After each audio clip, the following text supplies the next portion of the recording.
అక్క, మీరు అకస్మాత్తుగా ఇక్కడికి ఏమైంది? ఏమీ కాలేదురా. మీ అందరినీ కలవాలని అనిపించింది. మనసు ఏడుస్తోంది, అందుకే వచ్చేసాను. అందరూ బాగున్నారా? ఇన్నేళ్ల తర్వాత అకస్మాత్తుగా ఏమైంది? మీ మనసు మా కోసం ఎందుకు ఏడుస్తోంది? మీరు మమ్మల్ని ఎప్పుడూ మనుషుల్లా భావించలేదు. ఇంకా మీ అత్తింటి వాళ్ళు కూడా అలాగే. మీరు ధనవంతులుగా, అసలు మా కోసం మీ మనసు ఎందుకు ఏడుస్తుంది? ఖచ్చితంగా ఏదో ఒక స్వార్థం ఉండే ఉంటుంది, లేకపోతే మీరు ఇక్కడికి వచ్చేవారు కాదు. ఆస్తి వాటా కోసం వచ్చింది, ఇంకేముంది? లేదారు, నేను మిమ్మల్ని కలవడానికే వచ్చాను. ఎవరన్నయ్యా?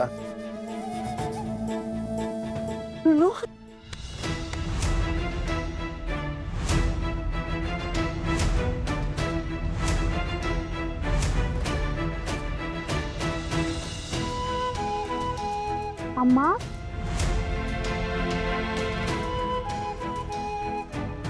ఎలా ఉన్నావురా? నేను బాగున్నానక్క. కానీ మేమైతే ఖచ్చితంగా అనుకున్నాం మా అక్క మా కోసం ఈ లోకంలో ఇక లేదని.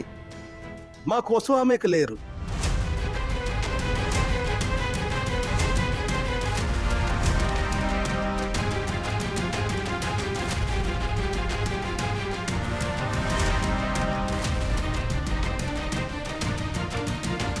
మీరు ఇలా అంటున్నారేంటి? ఈమె మీ సొంత అక్క. పెళ్లి చేసి అత్తగారింటికి పంపించేశారు. కానీ ఎప్పుడైనా అక్కడ ఆమె ఎలా ఉందో తెలుసుకోవడానికి ప్రయత్నించారా? తెలిసినా కూడా మీరు తరని మీతో పాటు ఇక్కడికి తీసుకొచ్చారా? లేదు కదా. మీ దగ్గర ఉంచుకోలేదు కదా. అమ్మ ఆ ఇంట్లో కష్టాలు భరిస్తూ జీవించింది. ఆమె అత్తవారు వద్దంటంతో మీరు ఆమెను కాంటాక్ట్ చేయలేకపోయారు. అత్తగారింట్లో అడ్జస్ట్ అయి ఉంటుంది, లేకపోతే మీరు తనని ఇక్కడ ఉండనిచ్చేవారా? ఈరోజు అమ్మ స్వయంగా మిమ్మల్ని కలవడానికి వస్తే మీరిలా ఎందుకు మాట్లాడుతున్నారు? ఈమె మీ సొంత అక్క. ఇంకా మేమందరం ఇక్కడికి తినడానికో లేదా ఉండడానికో రాలేదు. మేము మిమ్మల్ని కలవటానికే వచ్చాము, మిమ్మల్ని చూడ్డానికి వచ్చాము. మేమీమె కోడళ్ళం. తిను పెద్ద కోడలు, నేను చిన్న కోడల్ని. పిందమ్మ గారి కోడలు, ఈమె తన తోడి కోడలి కోడలు. వాహ్ అక్క వాహ్! మీ ఇంట్లో 4 కోడళ్ళున్నారు, 4 పెళ్లిళ్ళు కూడా అయి ఉంటాయి. కానీ మీరు మమ్మల్ని ఏ ఒక్క పెళ్లికి పిలవలేదు. ఇప్పుడొచ్చి ఇంత పెద్ద పెద్ద మాటలు చెప్తున్నారు. అరే మాకేం వద్దు, మీరు మమ్మల్ని కలవాల్సిన అవసరం లేదు. ఆ ఇంట్లో నేను నా ఇష్టంతో బతికానా? రును, హరు, మీరప్పుడు చిన్నపిల్లలు. కానీ మీ బావగారి గురించి తెలుసు కదా, ఆయన ఎంత కోపిష్టో. మేము మిమ్మల్ని కలవటానికి వచ్చాము, కానీ కలవకుండానే పంపించేశారు. కనీసం భోజనం కూడా అడగలేదు. మీ అత్తగారింటి వాళ్ళు ఎంత సంస్కారం లేని వాళ్ళు. మాకు మీతో ఎలాంటి సంబంధం వద్దు. మామయ్య, మీరు ఇలాంటి మాటలు ఎందుకు మాట్లాడుతున్నారు? బంధం ఇంత సులభంగా తెగిపోదు మామయ్య. అమ్మ ఈరోజు ఆస్తిలో వాటాడడానికి రాకపోయి ఉండొచ్చు, కానీ ఈ ఆస్తిలో తనకి కూడా అంతే హక్కు ఉంటుంది కదా. పైగా ఇప్పటి చట్టం ప్రకారం కొడుకు కూతురు ఇద్దరు సమానమే. అందుకే అమ్మకి ఎప్పుడు అనిపిస్తే అప్పుడు ఇక్కడికి రావచ్చు. తన హక్కు ఇది. కానీ అమ్మ మీతో ఎప్పుడూ అలా అనలేదు. ఎందుకంటే అమ్మా, నేను కేవలం మిమ్మల్ని కలవడానికే ఇక్కడికి వచ్చాను. ఒకవేళ ఇప్పుడు మీరు దుర్మార్గంగా ప్రవర్తిస్తే అప్పుడు ఈ విషయం ఎక్కడికో వెళ్ళొచ్చు. అక్క, ఇన్నాడు తర్వాత కోడళ్ళను తీసుకుని మాతో గొడవకొచ్చావా? నీ గొంతు వినగానే అర్థమైంది. ఎప్పుడూ మమ్మల్ని చూడ్డానికి రాలేదు, ఇప్పుడు మాత్రం హఠాత్తుగా. ఈమె ఎప్పుడు మమ్మల్ని అవమానిస్తూనే ఉంది. నేను ఎప్పుడు మిమ్మల్ని అవమానించానో చెప్పండి. నేను నా అత్తగారింట్లో భయపడే బతికాను. పుట్టింటి వాళ్ళతో సంబంధాలు పెట్టుకోనివ్వలేదు. అది మీకు తెలుసు కదా. నేను ఇంకేం చేయాలి చెప్పండి. అయినా నేను ఈ ఇంట్లోనే పెరిగాను, ఈ ఊర్లోనే ఉన్నాను. మీతో నాకు ఎన్నో జ్ఞాపకాలున్నాయి. మరి ఇవన్నీ నేను ఎలా మర్చిపోతాను? నాకు కూడా వయసు అయిపోయింది. ఆ దేవుడు ఎప్పుడు నన్ను పిలుస్తాడో తెలీదు. అమ్మా, అందుకే చివరిసారిగా మిమ్మల్ని ఒకసారి కలుద్దామని అనుకున్నాను. కానీ నేను రావడం వల్ల మీకు ఇబ్బంది కలిగితే నేను వెళ్ళిపోతాను. అమ్మా, అస్సలు లేదు. మీరు ఈరోజు ఎక్కడికి వెళ్ళరు. మేము కూడా ఇక్కడి నుంచి ఎక్కడికి వెళ్ళము. మీరు ఈ ఇంటి పెద్దవారమ్మా, మీకు హక్కు ఉంది. మీకెంత సమయం కావాలంటే అంత సమయం ఇక్కడ గడపవచ్చు. ఒకవేళ వీళ్ళు మిమ్మల్ని ఇక్కడ ఉండనివ్వకపోతే అప్పుడు మీరు వెళ్తారమ్మా. ఇది మీకు తగదు. నేరుగా వేలితో రాకపోతే అప్పుడు వేరిని వంచాల్సిందే. ఏం కావాలి మీకు? అమ్మ అప్పుడప్పుడు ఇలా వచ్చి మిమ్మల్ని కలవాలనా, లేక ఇక్కడే వచ్చి ఉండిపోవాలనా?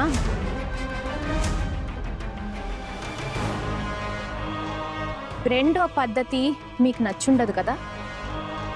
మొదటిదే మంచిది. ఇంకా ఇది, అమ్మ మీకోసం ఈ రసగుల్లాలు తీసుకొచ్చింది. ఇవి తీసుకోండి. ఇప్పుడు దీన్ని తిరిగి ఇచ్చేసి దయచేసి అమ్మను మళ్ళీ అవమానించకండి. పదండమ్మా, మేం వెళ్తాం.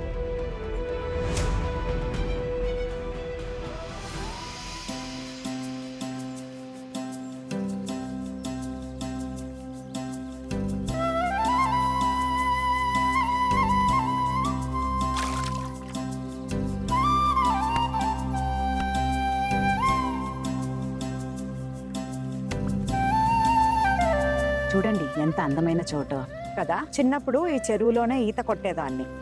ఆరుని ఉనుని ఎత్తి విసిరేదాన్ని ఈ నీళ్ళలోనే. ఆ పక్కంతా బిల్డింగ్లే. జనాలు ఎంత పెద్ద పెద్ద ఇల్లు కట్టేశారో. ఈ ఊర్లో పాత రోజులు ఇప్పుడు లేవు. ఈ రోడ్డు అప్పట్లో ఇంకా ఘోరంగా ఉండేది. పెద్ద గుంతలతో పడుతూ లేస్తూ వచ్చేవాళ్ళం. ఇప్పుడు ఊరు వాళ్ళు కొంచెం బాగు చేశారు, కనీసం నడవచ్చు. నా ఊరు గురించి మీకు చాలా విషయాలు చెప్పాను కదా. అమ్మా, ఒకటి అడగనా? నిజం చెప్పండి, మీకు ఇక్కడ ఎలా ఉంది? బానే అనిపిస్తోంది. ఎందుకు బాగో తల్లి? నా బాల్యం, నా జ్ఞాపకాలన్నీ ఈ చోటుతోనే ముడిపడి ఉన్నాయి. అమ్మా నాన్నల జ్ఞాపకాలే గుర్తొస్తున్నాయి. రోజంతా అల్లరి, గెంతడం, దూకడం, అదే పని. అక్కడ చాలా జామ చెట్లు ఉండేవి. వాటి మీద ఎక్కి జామకాయలు తీసేదాన్ని. అప్పుడప్పుడు రోజంతా అక్కడే కూర్చునేదాన్ని. ఇంకా తుఫాన్ వస్తే చీర కొంగు పైకెత్తుకుని మామిడి పళ్ళు ఏరుకుని ఇంటికి తీసుకెళ్లేవాళ్ళం. అరే, అప్పట్లో మన పెరట్లో చాలా చెట్లుండేవి. ఇప్పుడు ఏమీ మిగల్లేదు. చూసేవాళ్లే లేరు. అమ్మా, ఒక మాట చెప్పనా? మీ పుట్టింటి వాళ్ళు మిమ్మల్ని చూసి మీరిక్కడే ఉండిపోతారని అనుకుని బాగా భయపడిపోయారు. వాళ్ళు మనతో ఎంత వింతగా ప్రవర్తించారో చూసారా? హక్కు సంగతి ఏంటి? అయినా అది వాళ్ళొక్కరి ఇల్లు కాదు కదా. అమ్మకి దానిపై హక్కుంది. అమ్మా, మీరు ఇక్కడికి వస్తూ ఉండండి. మీ హక్కు వదిలేస్తే ఇలాగే జరుగుతుంది. ఒకటి చెప్పనా? చాలాసార్లు కొడుకుల్ని ఇక్కడ తీసుకురమ్మని అడిగాను, కానీ లేదు, మాట వినలేదు. మీ మామగారిని ఎన్నోసార్లు బ్రతిమాలాను ఒక్కసారి తీసుకెళ్ళమని, కానీ ఆయన ఎప్పుడూ తీసుకురాలేదు. మీ ఇంటితో నాకెంత బంధం ఉన్నా నా గతం, జ్ఞాపకాలు అన్నీ ఇక్కడే ముడిపడ్డాయి. ఒక్కసారి తీసుకెళ్ళమని పట్టుబట్టేదాన్ని, కానీ ఎప్పుడూ తీసుకురాలేదు. అమ్మా నాన్న చనిపోయిన తర్వాత కూడా తీసుకురాలేదు. ఇంకా నా తమ్ముళ్ళు ఎప్పుడైనా నా అత్తగారింటికి వస్తే మా అత్తగారు వాళ్లను చాలా అవమానించేవారు. అరే, తిండి కాదు, కనీసం నీళ్లు కూడా అడిగేవారు కాదు. మరి సంబంధం ఎలా ఉంచుకుంటారు? నా కోపం రాదా మరి? నేను వాళ్ళని మర్చిపోయానని అనుకున్నారు. ఇప్పుడు అవకాశం దొరికేసరికి నా మీద పగ తీర్చుకుంటున్నారు. అరే లేదమ్మా, అలా ఎలా పగ తీర్చుకుంటారు? మీరు వాళ్ళ సొంత అక్క కదా. మమ్మల్ని భోజనానికి పిలవకపోయినా మిమ్మల్ని మాత్రం అడుగుతారు కదా అత్తయ్య. లేదురా, తను నిజమే చెప్తోంది. మన ఇంట్లో ఇన్ని పెళ్ళిళ్ళు జరిగాయి, మనం ఎప్పుడూ వాళ్ళని పిలవలేదు, ఎప్పుడు సంబంధం పెట్టుకోలేదు. మనం ఏది చేస్తే అదే వస్తుంది. కానీ చూడు, నా చిన్న కోడలు నా తమ్ముళ్ళ ముందు ధైర్యంగా నిలబడింది. అలా వెనక్కి తిరిగి వెళ్ళవలసి వస్తుంది. అవును, మీరు వాళ్ళతో మాట్లాడకపోతే ఏమైంది? ఇది మీ ఇల్లు కూడా, మీకు అధికారం ఉంది. మీకెప్పుడు కావాలంటే అప్పుడు ఇక్కడికి రావచ్చు. ఆడపిల్లకు పుట్టింటిపై హక్కు ఎక్కడుందిరా? కానీ లేదమ్మా, ఇప్పుడు కాలం మారిపోయింది. చట్టం దృష్టిలో ఈ రోజుల్లో అమ్మాయి ఇంకా అబ్బాయి ఇద్దరూ సమానమే. మీ తమ్ముళ్ళకి ఎంత హక్కు ఉందో మీకు ఈ ఇంటిపై అంతే హక్కుంది. మీరిక్కరు ఉండకపోయినా మీకు హక్కు మాత్రం ఉంటుంది. ఇదేం మాట? నాకు పెళ్ళయింది, నేను పరాయి ఇంటి కోడల్లే అయిపోయాను. నా భర్త నా కోసం ఇంత ఆస్తి వదిలి వెళ్ళారు కదా, మరి నేను నా తమ్ముళ్ళ ఆస్తిపై ఎందుకు హక్కు కోరుకోవాలి? అమ్మా, అత్తమ్మ, ఆస్తి మీద అందరికీ సమాన హక్కు ఉంటుందని ఈమె చెప్పింది. వాహ్ వాహ్, చిన్నది చాలా తెలివైనది, చదువుకుంది కదా. అవునమ్మా, చదువుకున్నా కనుకే అన్నీ తెలుసు. కానీ అయినా మీరు నన్ను ఎగ్జామ్ ఎక్కడ రాయనిస్తున్నారు? నేను బిఏ పరీక్షలు రాస్తే మీరు గర్వంతో మీ తల ఎత్తుకోవచ్చు. మీ కోడలు బిఏ పాస్ అయిందని ఊరందరికీ గర్వంగా చెప్పుకోవచ్చు. ఖబర్దార్, మళ్ళీ ఈ మాట నీ నోటితో అనొద్దు. ఒక్క రోజుకి నన్ను పుట్టింటికి తీసుకొచ్చావని నిన్ను నెత్తినెక్కించుకుంటానా? సరే అమ్మా, అర్థమైంది.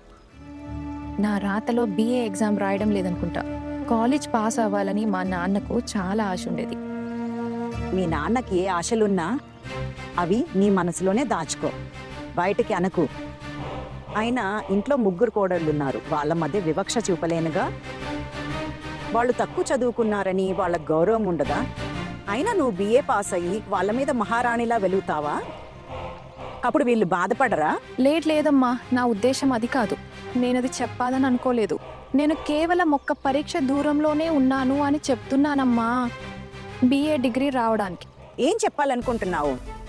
వీళ్ళు తక్కువ చదువుకున్నారు కాబట్టి వీళ్ళకు గౌరవం లేదనాలా?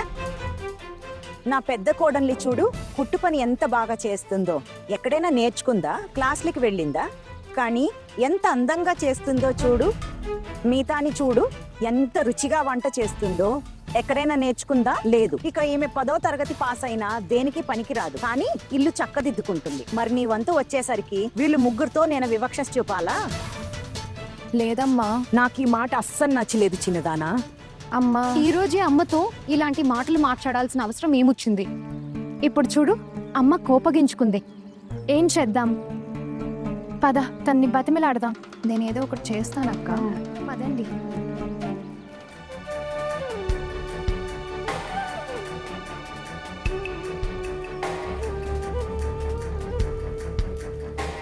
అమ్మా, ఆకలి వేస్తోందా? తిన్న పూరీలు ఎప్పుడూ అరిగిపోయాయి. వాళ్ళు భోజనానికి అడుగుతారో లేదో తెలీదు. ఆ రసగుల్లాల కుండ తీసుకురావడం మంచిదయ్యింది. ఎక్కడికైనా తిరిగి వెళ్దామా? అవును, అదంతా తర్వాత కూడా చేయొచ్చు. తర్వాత తిరుగుదాంలే. సరే కానీ అమ్మా, ఇక్కడ మీ స్నేహితురాలు ఇల్లుంది కదా, తను కాలేజ్ ప్రొఫెసర్ కూడా. తను ఎక్కడుంటుందో చెప్పారు కదా, ఎక్కడమ్మా? ఎందుకురా, నువ్వు అక్కడికి వెళ్ళి ఏం చేస్తావు? లేదమ్మా, నేను ఊరికే అడుగుతున్నాను. మీరు చెప్పారు కదా, అందుకే. తెలుసాక, అమ్మ స్నేహితురాలు ఈ ఊర్లోనే కాలేజ్ ప్రొఫెసర్. ప్రొఫెసర్ అంటే టీచర్. అవును, అమ్మ చిన్నప్పటి స్నేహితురు. ఎంత మంచి విషయం, అందుకే అడిగానమ్మా. ఎక్కడి రాజా భోజనం, ఎక్కడి గంగు తేలి. తను ఇప్పుడు చాలా పెద్ద కాలేజ్లో ప్రొఫెసర్. కానీ అమ్మా, చిన్నప్పుడు అందరూ సమానమే కదా. మీరు కూడా చదువుకొని కాలేజ్కి వెళ్ళుంటే అప్పుడు మిమ్మల్ని వేరేలా చూసేవారు. ఏంటి పిచ్చి మాటలు మాట్లాడుతున్నావు? మా రోజుల్లో ఆడపిల్లకి చదువు కూడానా? అసలు చదువుకొని మేం మగపిల్లలతో సమానం అవ్వాలా ఏంటి? ఒకవేళ ఆడపిల్లలు ఎక్కువ చదువుకుంటే పెళ్లి సంబంధాలు దొరికేవి కావు తెలుసా? అవును, కానీ నువ్వు అడుగుతున్న ఆ మాస్టర్ బాబు ఉన్నాడే, వాళ్ళ అమ్మకి నేనంటే చాలా ఇష్టం. ఏంటి, నిజంగానా? నిజమా అమ్మా? తర్వాత ఏమైంది? ఇంకాస్త చెప్పండి. ఇంకేమవుతుంది, రాజు రాణి ఎక్కడికో పోయారు, కథ ముగిసింది. ఇంత కుతూహలం పనికిరాదు. అమ్మా ఇప్పుడే కదా మీరు చెప్పారు, అందుకే ఇంకా తెలుసుకోవాలనుంది. అమ్మా ప్లీజ్ చెప్పండి, ఆ విషయం ముందుకు ఎందుకు వెళ్ళలేదు? చెప్పండి, మాకు తెలియాలి. అవి చిన్నప్పటి ముచ్చట్లు, మీకేం చెప్పాలి. తను నేను ఇద్దరం చిన్నవాళ్ళం. చిన్నప్పుడు ఇద్దరం ఆడుకునేవాళ్ళం. తను లేకుండా నేను ఒక్కరోజు ఉండలేకపోయేదాన్ని అవును. తెలుసా? వాళ్ళమ్మ నన్ను ఎప్పుడు ఆట పట్టించేది, నిన్ను నా కోడలుగా చేసుకుంటానని. అవునా? ఇప్పుడు గుర్తు తెచ్చుకున్నా సిగ్గేస్తోంది. వా, సిగ్గుపడుతున్నారు. మరి నా పెళ్లి నిశ్చయమైనప్పుడు వాళ్ళమ్మ వచ్చి అడిగారు, ఎందుకులా ఒక్కసారిగా మీ అమ్మాయి పెళ్లి ఎందుకు ఫిక్స్ చేశారు? మా అమ్మాయిని చెప్పిందో తెలుసా? ఏమని? మన తాహత ఎంతో అంతే, కాళ్ళు చాచుకోవాలి అని. నేను నా కూతురు పెళ్లి ఎక్కడ చేస్తున్నానో తెలుసా, ఎంత పెద్ద కుటుంబమో తెలుసా అని అంది. అబ్బాయి ప్రభుత్వ ఉద్యోగి, ఎవరికో ఇచ్చేసి నా కూతురు జీవితం ఎందుకు పాడు చేయాలి అంది. మీ అబ్బాయి ఏం చేస్తున్నాడని కూడా మా అమ్మ అడిగింది. ఇంకా చదువుకుంటున్నాడు, తన కాళ్ళ మీద తను నిలబడలేదు కదా, మరి పెళ్లి మాట అలా వచ్చింది. ఇవన్నీ విని వాళ్ళ అమ్మకు చాలా కోపం వచ్చింది. నాకు ఆవిడ శాపమే తగిలిందని అనిపిస్తోంది. అందుకే నాకు ఇలాంటి అత్తిల్లు దొరికింది. భర్త సరిగ్గా మాట్లాడలేదు. ఇక అత్తగారా, ఆవిడ అసలు సరిగ్గా మాట్లాడదు. వదిలేయండి, పెద్దవాళ్ళ గురించి చెడెందుకు? అయినా వాళ్ళు ఇప్పుడు ఈ లోకంలో లేరు, ఇలా మాట్లాడడం మంచిది కాదు. అయినా నుదుటి దాతను ఎవరు మార్చగలరు? అమ్మా ఇవన్నీ వదిలేయండి, పదండి వెళ్దాం. వదిన పదండి పదండి, నెమ్మదిగా లేవండి. మీ ఆ స్నేహితురాలు ఇంటికి వెళ్దాం రండమ్మా. అక్కడికి వెళ్ళి ఏం చేస్తావు? ఏం లేదు, ఊరికి ఆయన చూడాలని ఉంది. అదంతా తర్వాత చూద్దాం. ఇప్పుడు నాకు మా ఇంటి మిద్దె మీదకి వెళ్ళి ఒకసారి అంతా చూడాలని ఉంది. వాళ్ళు లోపలికి రాణిస్తారో లేదో తెలీదు. అమ్మా మీరు అస్సలు భయపడాల్సిన అవసరం లేదు, చూద్దాం వాళ్ళెలా రానివ్వరో. నేనున్నాను కదా. అర్థమైంది. పదండి, ఎందుకు ఆగారు? మంత్రి గారు వెనకాలే నడవండి. పదండి. రండి.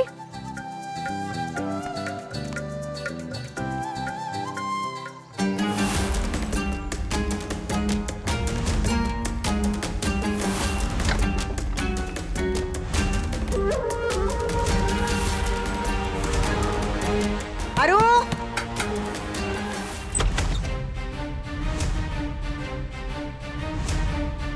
అరే అరే, ఎక్కడి నుంచి వస్తున్నారు మీరు? ఏమైంది? మీరెందుకు ఇలా తలుపులు మూసేశారు? మేము ఇంకా వెళ్ళలేదు కదా. నీకు ప్రతి విషయానికి సమాధానం చెప్పాలా? ఇది మధ్యాహ్నం సమయం, తలుపులు వేసుకోక ఇంకేం చేస్తాము? మేమంతా లోపల విశ్రాంతి తీసుకుంటున్నాం అంతే. ఏందిరా, చిన్నప్పటి మాటలు మర్చిపోయావా? చేపలోని ముళ్ళు తీసి తినలేనప్పుడు నా ఈ చేతులతోనే నీకు తినిపించాను. ఇంకా పెద్దక్కని తలుపు దగ్గర నిలబెట్టి లోపల విశ్రాంతి తీసుకుంటున్నావా? వా, చాలా బాగా చేస్తున్నావురా. అక్క, అలా అనకండి. భోజనం చేయాలంటే చెయ్యొచ్చు. మీకోసం అన్నం పెట్టాం ఇప్పుడే. ఇంకా పప్పు, ఆలు, రసవాలు మాత్రమే ఉన్నాయి. మా తాహతు ఇంతే. లేదు పెద్ద మామయ్య, మేం భోజనం చేస్తామని ఎప్పుడు చెప్పాం? అమ్మా కాసేపు మిద్దె మీద తిరగాలని అనుకున్నారంతే. మిద్దె పరిస్థితి బాగాలేదు, ఇంకా చాలా చోట్ల పగుళ్ళు వచ్చాయి. అందుకే మిద్దెపైకి వెళ్ళడం బాగోదు. నాన్నగారు ఇల్లు కట్టించారు, ఇప్పుడు మాకు అంత సంపాదన కూడా లేదు. దాన్ని బాగా బాగు చేయించడానికి. కానీ అక్క అత్త వరుణ్ వాళ్ళు ఇప్పటిదాకా ఒక చొక్కా ఇవ్వలేదు. ఏంటన్నయ్యా మీరును? అందరు ముందే ఏడవటం మొదలెడతారు. అరే వాళ్ళు పరాయి వాళ్ళు, వాళ్ళ ముందు మనం బాధలు చెప్పుకుని ఏం ప్రయోజనం లేదు. ఇంకా మాకు వీళ్ళ దగ్గర నుంచి ఏమీ వద్దు. ఇంకా అక్క, పైకి ఎందుకు వెళ్ళాలనుకుంటున్నావు? ఏం లేదు సోను, చిన్నప్పటి జ్ఞాపకాలు కదా, అందుకే వెళ్ళాలని అనిపించింది. అవును, పిల్లలు ఎక్కడా కనిపించట్లేదు. స్కూల్ కాలేజ్కి వెళ్ళారా? ఎప్పుడు వస్తారు? సెలవు అయ్యాక అప్పుడు వస్తారు. పిల్లల మీద ఇంత ప్రేమ పెంచుకుని ఏం లాభం అక్క? మీరైతే ధనవంతులు కదా, 2 రోజుల్లోనే మా ఆంటీ వాళ్ళని మర్చిపోతారు. అన్నట్టు మీరెందుకు ఈ టెంపోలో వచ్చారు? చూస్తుంటే మీరు ఎంత ధనవంతులో అంతకంటే ఎక్కువ పిసినారులో అనుకుంటా.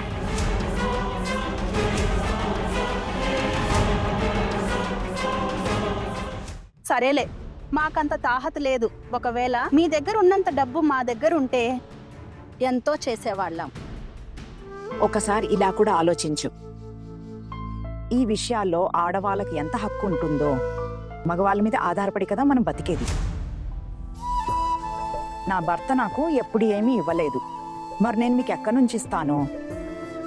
ఆయన బతుకున్నంత కాలం అప్పటి వరకు నాది అని చెప్పుకోవడానికి ఏమీ లేదు. నా కోరికలు లేవు. అప్పుడప్పుడు డబ్బు చేతికొస్తే పిల్లల కోరికలే తీర్చేదాన్ని. మీకేమనిపిస్తోంది? మీకోసం నేను ఏమీ చేయలేకపోయానని నాకు బాధ లేదా? నా మనసు ఎప్పుడూ కష్టపడలేదా? సరే సరే, మిద్ది మీదకి వెళ్ళాలంటే త్వరగా వెళ్ళు. ఇంకా మీరు చూసి నడవండి. భోజనం చేస్తారో లేదో చెప్పేయండి. లేదు పెద్ద మామయ్య, ఈ రోజు కాదు, ఇంకెప్పుడైనా వచ్చి తింటాం. అవునులేండి, వీళ్ళు ఇక్కడెందుకు తింటారు? ఇక్కడ పేదవాళ్ల పప్పు అన్నం వీళ్ళ గొంతు కిందకి దిగదు. వీళ్ళు ఇక్కడ తినరని నాకు ముందే తెలుసు.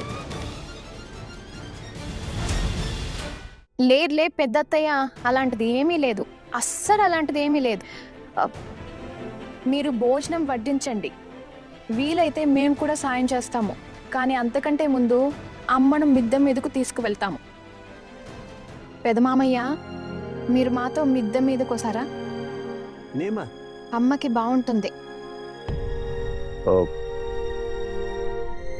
సరే సరే, పదండి. చిన్న మామయ్య, మీరు వస్తారా? లేదు, నన్నడు వద్దు కూడా. నేను వీళ్ళతో లేను.